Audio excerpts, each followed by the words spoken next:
अस्सलाम वालेकुम नाज़रीन, मैं हूं आपके साथ उमर नज़ीर खान। मैं इस वक्त मौजूद हूं सहीवाल ओल्ड एज होम में, जहां पर हम आज अफ्तारी के लिए मौजूद हैं। आइए जानते हैं कि किस तरह से ये इदारा काम कर रहा है, कितने उम्र के लोगों को इन्होंने रखा हुआ है यहाँ पे, क्या यहाँ पे सहूलियात है और इस इदारे की सबसे बड़ी खसूसियत, यहाँ आने का बुनियादी मकसद, जिन लोगों को अपने नहीं अपनाते उनको ये इदारा अपनाता है और घर जैसी सहूलियात देते हैं। आइए जानते हैं क्या क्या सहूलियात यहाँ पे मौजूद है। जी, अस्सलाम वालेकुम माँ जी। जी, वालेकुम सलाम बेटा। माँ जी, क्या नाम है आपका? नुसरत नूर। माँ जी, कैसी सहूलियात है यहाँ पे? कैसा आपका लाइफ़स्टाइल है? राना साहब का, आपके हेड का, इंचार्ज का दावा है कि घर जैसा माहौल प्रोवाइड करते हैं, तो कैसा फ़ील? जी, बहुत बेटा अच्छा फ़ील करते हैं।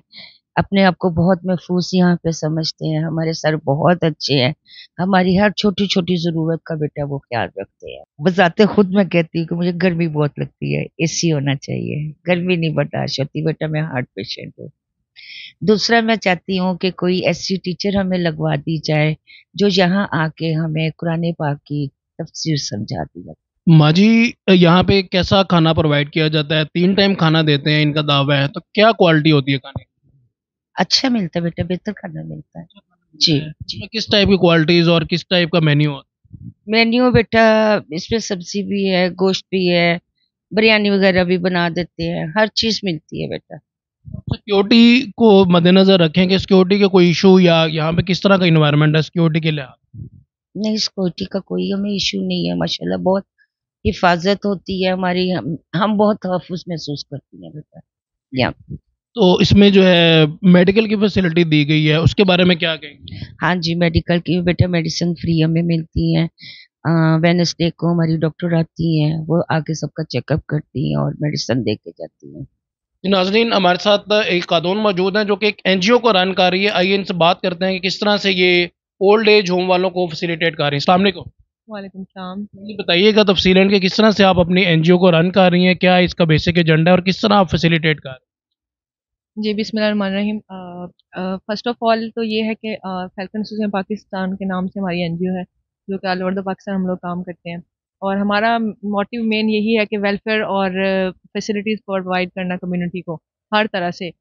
यहाँ आज हम लोग आफ़ियत ओल्ड एज होम में हैं और यहाँ पे हम अक्सर आते रहते हैं। तो जैसा कि आप लोगों को पता है कि रमज़ान है, और रमज़ान में और ईद के मौक़ों पे ये ऐसे दिन होते हैं जिसमें अपने जो अज़ीज़ और क़ारिब होते हैं, उनकी बड़ी याद आती है।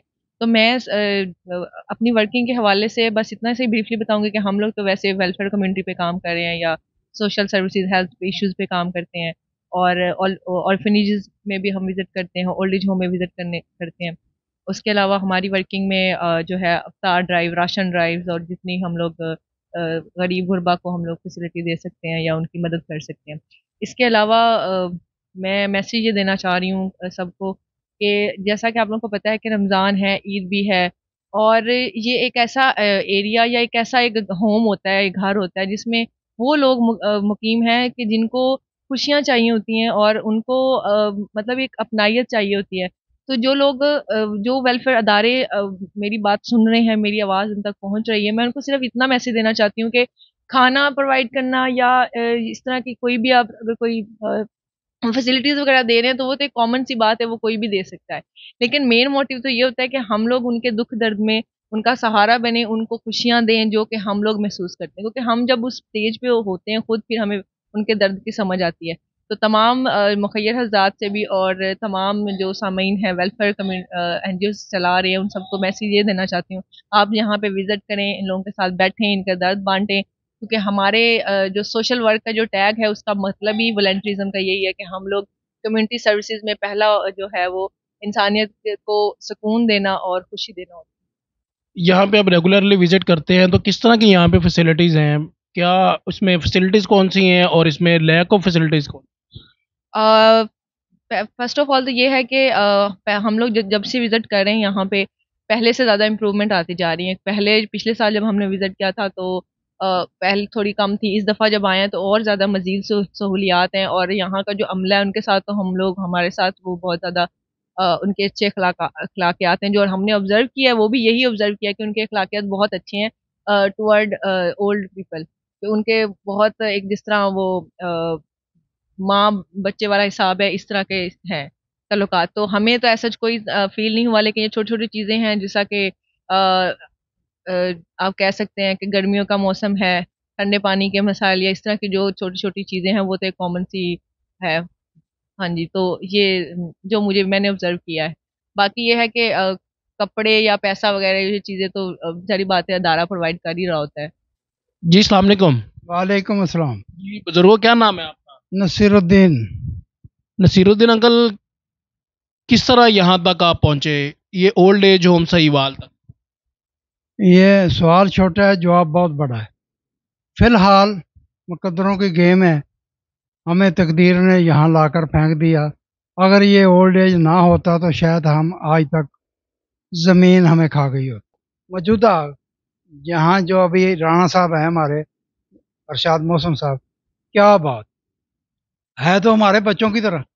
हमारी 80-90 साल उम्र है, मगर क्या बात है, बुर्दबार ओल्ड एज। अफसर बहुत है दुनिया में, हर महकमे में अफसर हैं, मगर ओल्ड एज होम के अफसर का होना, उसका होना अनोखा है।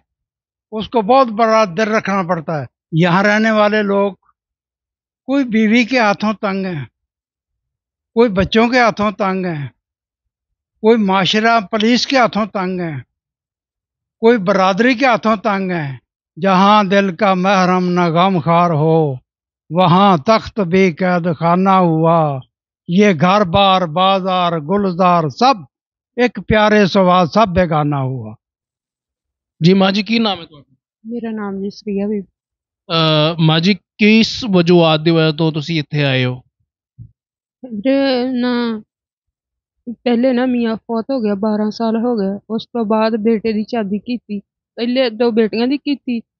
7-8 ਸਾਲ ਹੋ ਗਏ। ਉਸ ਤੋਂ ਬਾਅਦ ਸਾਲ ਹੋ ਗਿਆ ਬੇਟੇ ਦੀ ਕੀਤੀ। ਬੇਟੇ ਦੀ ਕੀਤੀ, ਇੱਕ ਬੇਟੀ ਤੇ ਇੱਕ ਬੇਟਾ ਰਹਿੰਦੇ ਆ ਹਜੇ ਸ਼ਾਦੀशुदा ਕਰਨ ਵਾਲੇ। ਬੇਟਾ ਨਾ ਕੰਮ ਕਰੀਦਾ, ਰੋਜ਼ਾ ਵੀ ਹੁੰਦਾ ਨਾ, ਜਿਹੜੀ ਨਹੀਂ ਕਰਦੀ, ਨਹੀਂ ਜਾਣਦੀ ਹੈਗੀ। ਇਸ ਤੋਂ ਮਜਬੂਰ ਹੋ ਕੇ ਕੱਲ ਮੈਂ ਆ ਗਈ, ਨਹੀਂ ਦੱਸਿਆ ਵੀ ਮੈਂ ਕਿੱਥੇ ਚੱਲੀ ਕਿੱਥੇ ਨਹੀਂ। ਚੀਚਾ ਵਤਨੀ ਤੱਕ ਵੀ ਮੈਂ ਨਹੀਂ ਸੀ ਕਿਤੇ ਗਈ, ਘਰ ਵਾਲਿਆਂ ਨੂੰ ਕੋਈ ਪਤਾ ਨਹੀਂ ਕਿ ਮੈਂ ਇੱਥੇ ਆਈ। ਘਰ ਤੋਂ ਤੰਗ ਆ ਕੇ, ਬਹੂ ਤੋਂ ਤੰਗ ਆ ਕੇ ਤੁਸੀਂ ਇਹ ਫੈਸਲਾ ਹਾਂਜੀ, ਕੀਤਾ? ਨਾ ਬੇਟੇ ਨਹੀਂ ਸੋਚਦਾ, ਉਹ ਸਾਨੂੰ ਕਹਿ ਦਿੰਦਾ, ਬਹੂ ਨੂੰ ਨਹੀਂ ਕਹਿੰਦਾ। ਬਹੂ ਨੇ ਜਿਹੜਾ ਹੈ, ਉਹ ਤੁਸੀਂ ਸਮਝਾਉਣ ਦੀ ਕੋਸ਼ਿਸ਼ ਕੀਤੀ ਹੈ ਕਿ ਬਹੂ ਨੂੰ ਤੁਸੀਂ ਆਪ ਸਮਝਾ ਲਓ, ਜੇ ਬੇਟਾ ਨਹੀਂ ਵੀ ਸਮਝਦਾ? ਸਮਝਦੀ ਨਹੀਂ, ਉਹ ਆਪ ਹੀ ਜੇ ਪਈ ਹੁੰਦੀ ਆ ਕਹਿ ਦਿੰਦਾ ਫਿਰ ਕੀ ਹੋ ਗਿਆ ਤੂੰ ਕਰ ਲੈ। ਮੈਂ ਮਰੀਜ਼ ਆ, ਜ਼ੁਕਾਮ ਦੀ ਵੀ, ਮਿਹਦੇ ਦਾ ਵੀ ਮਸਲਾ ਵੀ ਕਰਨਾ। ਮਗਰਬ ਟਾਈਮ ਰੋਜ਼ਾ ਖੋਲ੍ਹਣ ਦੇ ਟਾਈਮ ਇਹ ਕਰੀ ਕਿ ਨੌ ਬੈਠੀ ਆ ਬੈੱਡ ਤੇ, ਆਪਦਾ ਬੈਠੀ ਰਵੇ ਬਹਾਨੇ ਨਾਲ ਬੱਚੀ ਲੈ ਕੇ, ਤੇ ਅਸੀਂ ਮਾਂ ਬੇਟੀ ਸਾਰਾ ਹੀ ਕਰਨਾ। ਨਹੀਂ ਕਿਸੇ ਵੇਲੇ ਫਿਰ ਇਹ ਹੋ ਜਾਂਦੀ ਕਿ ਬਲੱਡ ਤੇਜ਼ ਹੋ ਜਾਂਦਾ ਵਾ, ਸਿਰ ਦੁਖਣ ਲੱਗ ਪੈਂਦਾ, ਫੱਟਣ ਲੱਗ ਪੈਂਦਾ, ਫਿਰ ਡਾਕਟਰ ਨੂੰ ਲਿਆਉਣਾ। ਬੇਟੀ ਨੇ ਹੀ ਫੋਨ ਕਰ ਦੇਣਾ ਤੇ ਡਾਕਟਰ ਨੇ ਆਉਣਾ, ਬਸ ਹੋ ਜਾਈਦਾ। ਤੁਸੀਂ ਆਪਣਾ ਘਰ ਛੱਡਿਆ ਤੇ ਤੁਸੀਂ ਬਹੂ ਨੂੰ ਸਮਝਾਉਂਦੇ ਜਾਂ ਆਪਣਾ ਘਰ ਤੇ ਨਹੀਂ ਛੱਡਦੇ? ਸਾਲ ਹੋ ਗਿਆ ਵੀਰੇ, ਸਮਝਾਉਂਦਾ ਨਹੀਂ ਸਮਝੇ। ਅਖੀਰੀ ਬੇਟੇ ਨੇ ਇਹ ਗੱਲ ਕਹੀ ਕਿ ਮੈਂ ਕੁਆਟਰ 'ਚ ਲੈ ਜਾਣਾ, ਤੂੰ ਜੇ ਬੋਲਦੀ ਵੀ ਤਾਂ ਅੱਗੋਂ। ਮਜਬੂਰ ਹੋ ਕੇ ਘਰ ਛੱਡ ਦਿੱਤਾ, ਫਿਰ ਬੇਟੇ ਨੇ ਨਹੀਂ ਕੁਛ ਵੀ ਕਿਹਾ। ਮਾਂ ਜੀ, ਤੁਹਾਡਾ ਘਰ ਕਿੱਥੇ, ਕਿਹੜੇ ਇਲਾਕੇ ਤੋਂ ਤੁਹਾਡਾ ਤਾਲੁਕ ਹੈ? ਚੀਚਾਤਨੀ ਦੇ ਕੋਲ ਆ ਜੀ, 11 ਚੱਕ ਪੀਰਾਂ ਵਾਲਾ। 11 ਚੱਕ ਪੀਰਾਂ वाला रिहायश? ਹਾਂਜੀ, 11 है। नाजरीन, जैसा कि आपने सुना, एक माँ ने सारी ज़िंदगी अपने बेटे की परवरिश की, उसका ख्याल रखा, उसका वॉशरूम उसका साफ़ किया, उसको फीड किया, अपना जो है खून पसीना एक करके उसकी शादी की।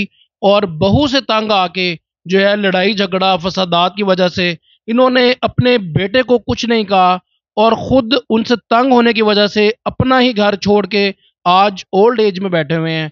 और बेटा घर पे बैठा हुआ है, बहू घर पे बैठी है। जब माँ जी कोई शिकवा करती हैं तो बेटा कहता है जी तुसी आप काम कर लो, तो वो बैठी है तो बैठी रहने दो। जी नाजरीन, incharge old age home Sahiwal हमारे साथ मौजूद हैं, मोहतरम राना अरशाद मोहसिन साहब। आइए इनसे जानते हैं कि किस तरह से इदारा वर्किंग कर रहा है। अस्सलाम वालेकुम। वालेकुम अस्सलाम।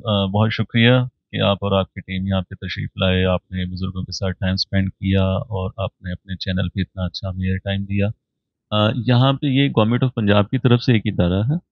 यहाँ पे जो भी ऑफिसर्स अपॉइंट होते हैं वो स्पेशली एजुकेटेड होते हैं, उनकी स्पेशल एजुकेशन होती है सोशियोलॉजी या सोशल वर्क में। और ये पंजाब पब्लिक सर्विस कमीशन पास करके आते हैं। मतलब यहाँ पे उन लोगों को लगाया जाता है जिनकी एजुकेशन स्पेशल होती है और जो इसको केयर कर सकते हैं। Number one. नंबर टू, ये गवर्नमेंट ऑफ पंजाब का इदारा है। यहाँ पे हम 60 साल से ऊपर उम्र के जितने लोग हैं सिर्फ वो एलिजिबल हैं दाखिले के लिए, जो अपनी ज़रूरियात का ख्याल रख सकते हों, लाइक वाशरूम जा सकते हों और अपना खाना खा सकते हों। यहाँ पे हम boarding, lodging, medicine, each and every जितनी फैसिलिटीज़ हैं वो हम प्रोवाइड कर रहे हैं गवर्नमेंट की तरफ से।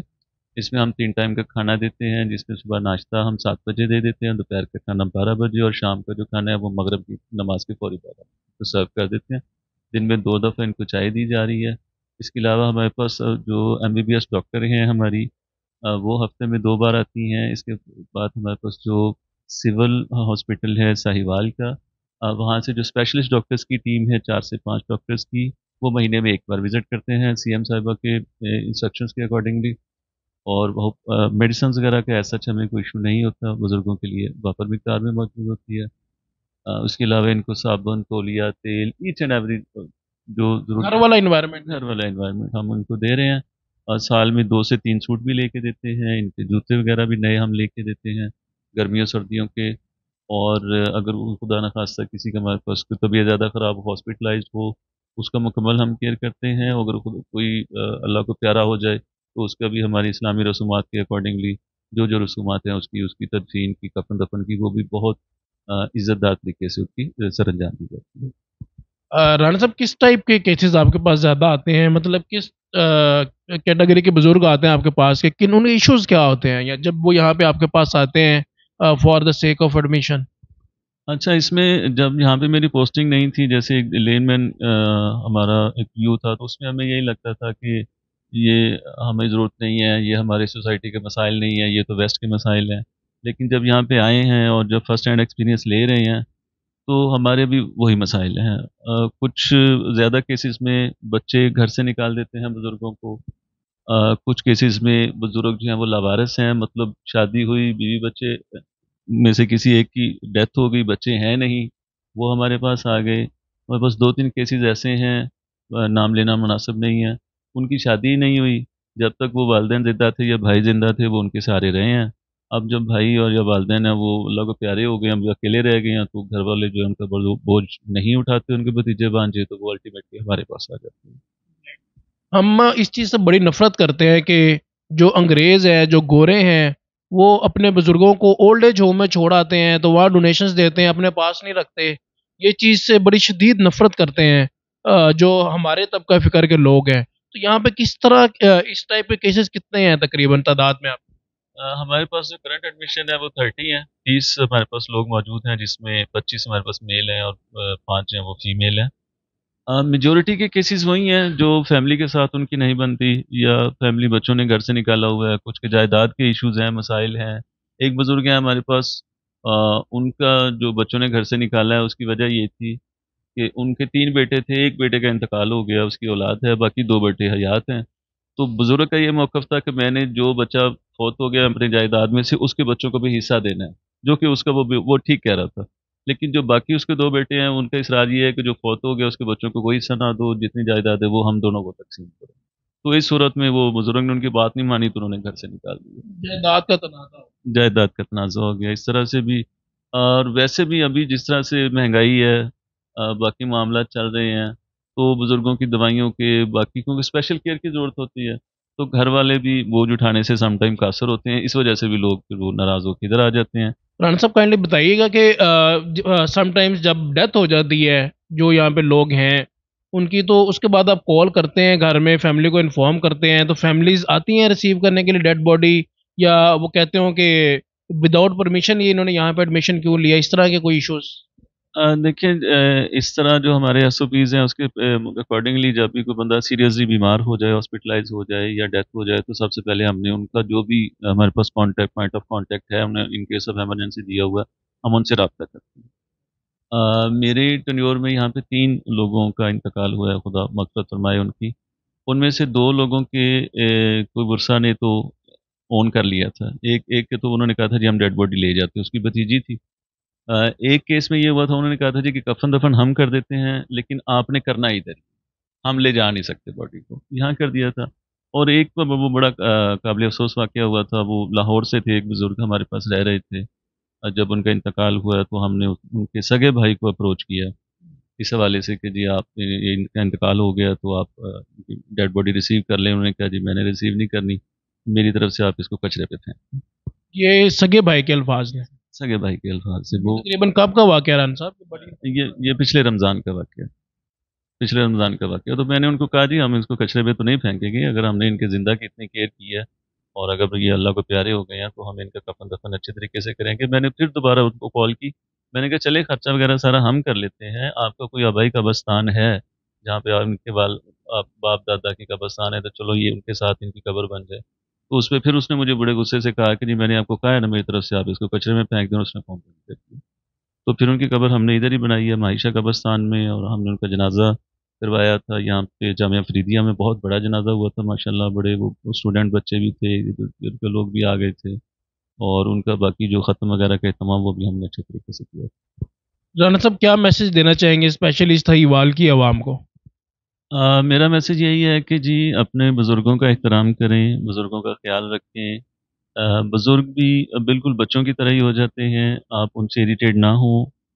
इसी बात का कुरान पाक में हुक्म दिया गया है कि अगर आप अपने बुज़ुर्गों को अपने वालिदैन को बुज़ुर्गी में उनकी पिछली उम्र में पाएँ, तो उनको उफ़ उफ़ तक मत कहें। और इसमें बेशुमार अहादीस भी हैं जिसमें कहा गया है कि बदनसीब है वो शख्स जिसने अपने वालिदैन को बड़ी उम्र में पाया और उनकी खिदमत करके वो जन्नत नहीं कमा सका।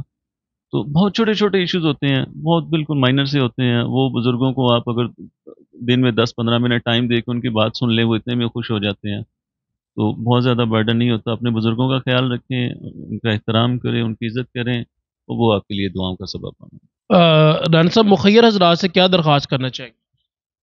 इसमें जी मैं यही दरख्वास्त करना चाहूँगा कि हमारे पास गवर्नमेंट की तरफ से सफिशिएंट फंड्स मौजूद होते हैं, बजट मौजूद होते हैं। टाइम टू टाइम हमें इश्यूज़ चलते रहते हैं। आजकल भी हमारे कुछ बजटरी इश्यूज़ हैं, लेकिन वो सीएम साहिबा के इंस्ट्रक्शंस पे वो होपफुली अभी चूँकि करंट गवर्नमेंट आई है, इससे पहले इंटरिम गवर्नमेंट थी, तो वो हमारे इश्यूज़ हैं वो मैं उम्मीद करता हूँ जल्दी रिज़ॉल्व हो जाएँगे। जो फिलैंथ्रोपिस्ट है हमारे पास है, एक गवर्नमेंट की तरफ से शेड हुआ एक एक प्रोसीजर हमने उसको फ़ॉलो करना होता है। और जो मुखय्यर हज़रात आते हैं तो उनसे मेरी रिक्वेस्ट, सबसे पहले जो स्टूडेंट्स हैं, जो बच्चे हैं स्कूल, कॉलेज, यूनिवर्सिटी से, उनसे मेरी रिक्वेस्ट ये होती है कि इनके पास आएँ, इनकी बात सुनें, इनके साथ टाइम स्पेंड करें, इनके साथ गपशप करें, ये सबसे बड़ी नेमत है। और दूसरे नंबर पे टाइम टू टाइम चेंज होता रहता है, हमारी ज़रूरियात चेंज हो रही होती हैं, तो जो भी फिलैंथ्रोपिस्ट आते हैं वो हमको अप्रोच करते हैं। हम आज उनकी ज़रूरत के अकॉर्डिंगली हम मैनेज करते हैं। जैसे आज ये यूनिवर्सिटी के बच्चे हैं, ये लेके आए हैं, उन्होंने कल मुझे अप्रोच किया था, जी हम बुज़ुर्गों के लिए कुछ करना चाह रहे हैं, तो मैंने कहा था जी खाना तो हम बहुत अच्छा बना रहे हैं, आप अफ्तारी के लिए कुछ स्पेशल लेके आ जाएँ। तो ये बच्चे अब माशाल्लाह बहुत कुछ लेके आए हैं बुज़ुर्गों के लिए। तो इस वजह से हमारी टाइम टू टाइम चेंज होती है, मौसम के लिहाज से भी, वक़्त के लिहाज से, ज़रूरियात के लिहाज से, उसके अकॉर्डिंगली हम जो हमारे फिलैंथ्रोपिस्ट हैं उनको इन्वॉल्व करते हैं।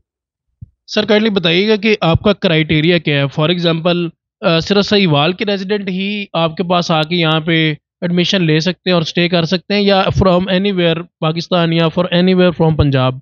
देखिए पूरे पंजाब से आ सकते हैं, इसकी कोई इंस्ट्रक्शन हमारे पास कोई इस तरह की ममानियत नहीं है। और थ्रू आउट द पाकिस्तान भी आ सकते हैं, लेकिन उसके लिए हमारा एक प्रोसीजर है, हमने अप्रूवल लेनी होती है, वो अप्रूवल लेके हम एडमिशन दे सकते हैं, ऐसा कोई मसला नहीं है हमारे पास। जी नाज़रीन, जैसा कि आपने सुना कि किस तरह के इंतज़ामात यहाँ पे जो है वो किए जा रहे हैं और बड़ी ज़बरदस्त यहाँ पे इन्वायरमेंट है।